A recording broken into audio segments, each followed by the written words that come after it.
Today I'm going to be straining and bottling a tincture that I made.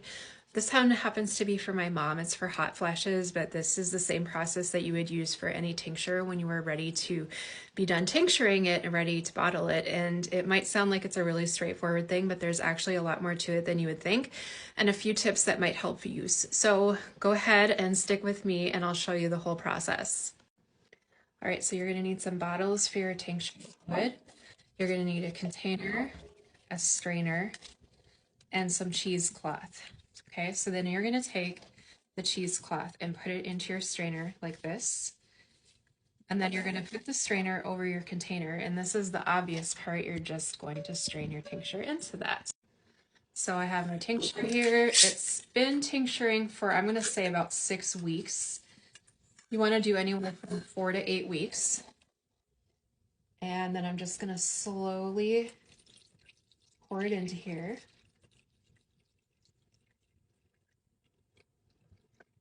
And you're going to see a lot of the herbal material here at the bottom. It seems like there's not anything in there that's left that's liquid, but there actually is. So you actually want to dump that whole thing out into your cheesecloth like this, okay? And then you can set this aside. Don't get rid of it or wash it because we're actually going to reuse it in just a moment.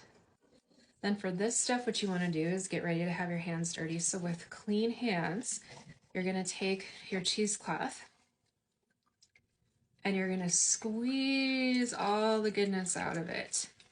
You don't want to waste anything from that amazing tincture fluid that you've created, not just with the herbal medicine, but with your intentions as you've been tincturing.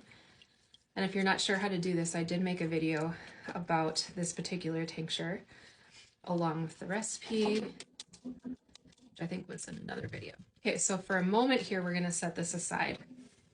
So what we have is our tinctured fluid here. You can see how rich and amazing that is. And I'm just going to pour this straight into my bottles here. If you can get your hands on a pitcher like this that has a really narrow nose, it's so much easier for going into a bottle than your typical pitcher. Okay, so there's one. And I've got a little extra, so that will be for my mom. This one will be for my archives.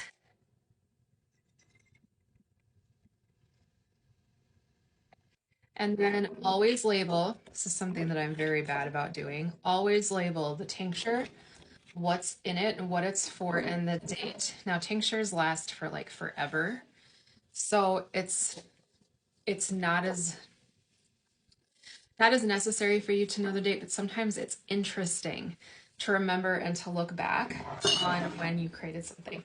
So here's the interesting and helpful thing to know. This stuff that's left over actually still has a lot of medicinal life in it, and you can re-tincture it. Yes, my friend, you can. So I'm literally gonna scoop this back into the same jar as before, and I already have my recipe on there. Again, you can see my previous video for that recipe. I've got wild yam, licorice, black cohosh, vitex, and motherwort in there. And I am just gonna put this right back in there. I like to use a measuring cup or a scoop to get stuff like this back in the jar, because otherwise it just makes a giant mess and that drives me nuts. And I'm going to try to get all of it back in here. Might just take a few moments.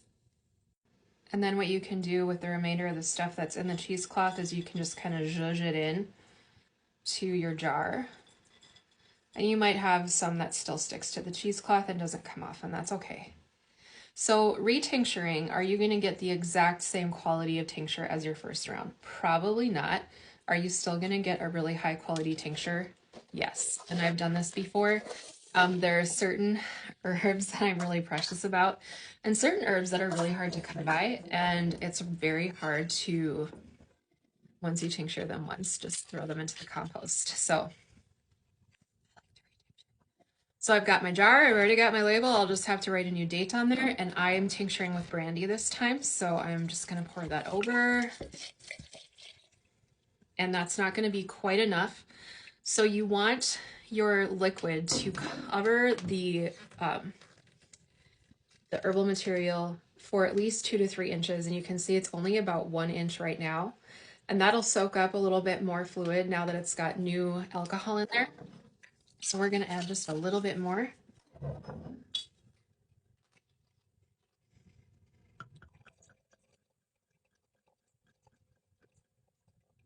Okay, and then I put, you can see the Vitex berries in there have floated to the top. It's kind of funny what floats and what doesn't. So put the lid on, and then you're going to use the exact same process you did the first time around. You are going to put this somewhere where you are actually going to see it every day, not your romanticized idea of where you want to keep all your medicines and your tinctures like this, but probably like next to your coffee machine, you know, somewhere that you're going to be a lot. And you want to shake this at least once a day. And added bonus is that you can put your prayers, your energy, your intentions into this. Why is this important? Because quantum physics teaches us that our intention is actually going to affect the matter that's in the medicine. If you are an energy worker, you can always still put Reiki or whatever you want, source energy into this. And then, you know, you shake it for, I don't know, 30 seconds to a minute every day, and do that for anywhere from 4 to 8 weeks, and you've got a tincture. Now, what happens if you tincture it too long? With alcohol, you're not going to really have to worry about things spoiling, like you're not going to get bacterial growth or mold or anything like in there, but you will have plant material that starts to break down and get slimy and disgusting, which that will ruin your tincture. So you just have to use your common sense with this and take a look at it. So I'll show you one that I've had for a while. I tinctured some curly cup gumweed to use as an expectorant if needed in 2014. And honestly, just never have needed it. I don't get coughs hardly ever. It still it still smells right. It still looks right.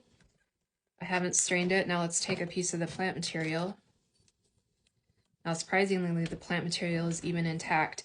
So I would not be afraid of using this if I needed to, even though it's from 2014. That is the benefit of extracting with alcohol. You would not be able to do that with glycerin or apple cider vinegar if they were your mediums for your tincture. But when you're tincturing with alcohol, you can get away with a little bit more. So that's my advice on that. Now, if I had opened this and the plant material was slimy and you could just see that it wasn't right, I would probably compost that. But since everything's intact, it still smells right. It smells exactly how I would expect it to smell if it were going to be an expectorant. It smells like the plant itself, the original plant material that I used to put in there. And there's nothing bad, there's nothing weird, there's nothing that seems off about it because it's alcohol. I will go ahead and use this if I need to. So that's all about tinctures, and I hope this is helpful. Let me know below what you're tincturing. I'm really curious to hear, and don't be afraid. Herbalism is something that there's, in a lot of ways, not a ton of right and wrongs, and it really is an art that you learn by getting to have a relationship with your plants, first of all, and then having the experience of time as well as study and mentorship to learn really what plants work for you, what plants work together, which ones don't, and so on and so forth. So don't be afraid to play.